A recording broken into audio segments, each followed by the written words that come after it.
Ano naman tayo sa Lucky para bumili ng mga lulutuin. Wala kami ginawa kundi bumili ng mga lulutuin na aming mga bisita. Re-request si mami ng lumpia tsaka papalaros dos daw.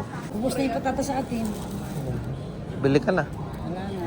Tingnan mo, iba ito dyan. Ito pang Oh, ito yung maputla. Kasi basta ganito French fries yung... Taho ah. Taho na naman. Sabor. Carrots. Gagawa daw kami ng ng lumpia. Papagawa kay Lola Aba.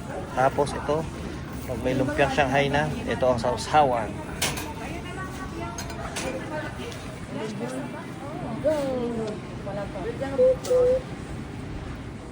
Magkano daw kami? Bilo-bilo. Lahat ay frozen. Frozen ang saba. Frozen ang langka. Frozen ang ube. Yeah. Mahirap pag ang lugar mo frozen. Walang nabubuhay na mga ganyan. Kaya dito napakadaming warehouse Kasi doon lahat iniimbak lahat ng inimporta galing sa iba-ibang bansa sa warehouse nilalagay.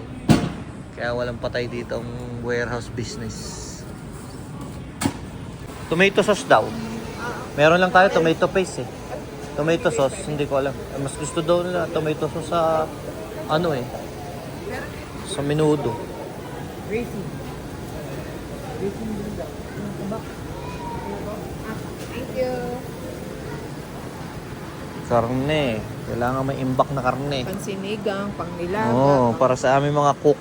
Kailangan lang laging may maluluto. Walang problema sa magluluto. Yung lulutuin na. Ayan. Ayan tayong giniling. Bumili rin ng atay. Pang menuds. Tsaka ito pang menudo. One eternity later. Sinama namin si mama dito sa Seafood City. First time.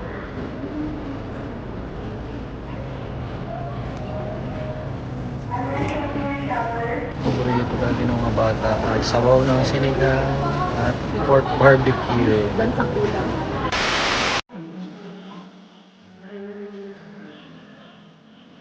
Bakit ang ano ha?